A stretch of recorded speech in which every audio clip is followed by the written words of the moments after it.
Hi students. So యాక్చువల్గా నేను ఇప్పటికి ఒక 4-5 టైమ్స్ లైవ్లోకి రావడం జరిగింది. బట్ అది టెక్నికల్ ఇష్యూ ఉందట్టుంది, ఏదో యూట్యూబ్లో దాన్ని ఎలా చేయట్లేదు. So maybe there is a problem, ఏదో సడన్ ప్రాబ్లం వచ్చి ఉంటుంది. బట్ నేను యాక్చువల్గా మీకు ఈ బూస్టర్ సెషన్లో మెయిన్గా చెప్పాలనుకుంది ఏంటంటే, నేను నిన్న ఒక క్లాస్ చేశాను, అలర్ట్ అని చెప్పి ఒక క్లాస్ చేశాను. అది మీకు మళ్ళీ ఇప్పుడు నేను షేర్ చేస్తాను. ఆ క్లాస్లో నేను ఏదైతే చెప్పానో ఆ విధంగానే 30 కానీ 31st కానీ ఫస్ట్ పిల్లలు కానీ చేయండి. సో మీరు మ్యాథ్స్ మీద ఒక 15 క్వశ్చన్ల వరకు చేయండి. ఫిజిక్స్ కెమిస్ట్రీలో ఎట్లాగైతే క్వశ్చన్స్ వస్తున్నాయని చెప్పానో ఆ టైప్ మోడల్సే, ఆ టాపిక్స్ అన్ని కూడా నేను అక్కడ ఎక్స్ప్లెయిన్ చేశాను. సో ఆ టాపిక్స్ అన్ని కూడా వర్కౌట్ చేయండి. పక్కాగా తప్పనిసరిగా అవన్నీ కూడా క్వశ్చన్స్ సాల్వ్ చేయాలి మీరు. సో అలా అయితేనే కుదురుతుంది.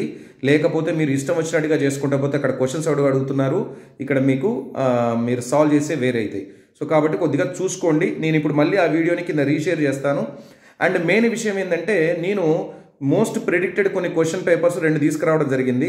సో బట్ అన్ఫార్చునేట్లీ ఏంటంటే, నేను ఇప్పుడు లైవ్లో 5 సార్లు వచ్చిన, ఒక్కోసారి మనకి ఎట్లయితుంది అంటే అట్లా అవుతుంది. అసలు 5 సార్లు లైవ్లోకి వచ్చిన దరిద్రం ఏంటంటే 5 సార్లు కూడా స్ట్రీమింగ్ ఎండ్ అవుతూ ఉండి, ఇక దాన్ని మనం ఏం చేయలేం.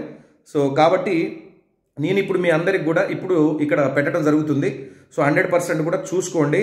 సో కింద డిస్క్రిప్షన్లో పెడతాను, ఒకసారి చూసేసుకోండి. సో డిస్క్రిప్షన్లో మీకు దీనికి సంబంధించిన ప్రెడిక్టెడ్ క్వశ్చన్ పేపర్స్ ఏవైతే ఉన్నాయో ఆ ప్రెడిక్టెడ్ పేపర్స్ కింద డిస్క్రిప్షన్లో ఇవ్వడం జరుగుతుంది. సో 1 by 1 ప్రతి ఒక్క క్వశ్చన్ కూడా ట్రై చేయండి సాల్వ్ చేయడానికి. రేపు మార్నింగ్ ఎగ్జామ్ ఉన్న పిల్లలు మేబీ మీకు కుదరపోతే వదిలేసేయండి. బట్ రేపు ఈవినింగ్ కానీ 31st కానీ ఫస్ట్ కానీ ఉన్న పిల్లలు తప్పకుండా చేయండి. ఎందుకంటే మనం ఇంతకుముందు చేసిన ప్రెడిక్టెడ్ పేపర్స్లో నుంచి క్వశ్చన్స్ 100% వచ్చాయి. సో చాలా మోడల్స్ కూడా కవర్ అయ్యాయి. మ్యాథ్స్ కూడా కొద్దిగా మోడరేట్ కంటే కొంచెం తక్కువగానే అనిపించింది ఈరోజు ఈవినింగ్. సో కాబట్టి మ్యాథ్స్ కూడా ఒక 15 క్వశ్చన్ల వరకు మీరు చేయొచ్చు. సో కింద డిస్క్రిప్షన్లో ఉన్న మోస్ట్ ప్రెడిక్టెడ్ క్వశ్చన్స్ మాత్రం సాల్వ్ చేయండి, ఓకేనా? అలానే ఆ అలర్ట్ అనే లింక్ కూడా కింద పెడుతున్నాను, ఆ 2 చూసుకోండి. ఒకటేమో వీడియో చూడండి, ఇంకోటేమో పక్కాగా మీరు ఆ ప్రెడిక్టెడ్ క్వశ్చన్ పేపర్స్ని డైరెక్ట్గా మీరు లైవ్లో ఎగ్జామ్ రాస్తారా లేదా PDF డౌన్లోడ్ చేసుకుంటారా అనేది మీ ఇష్టం, ఓకేనా?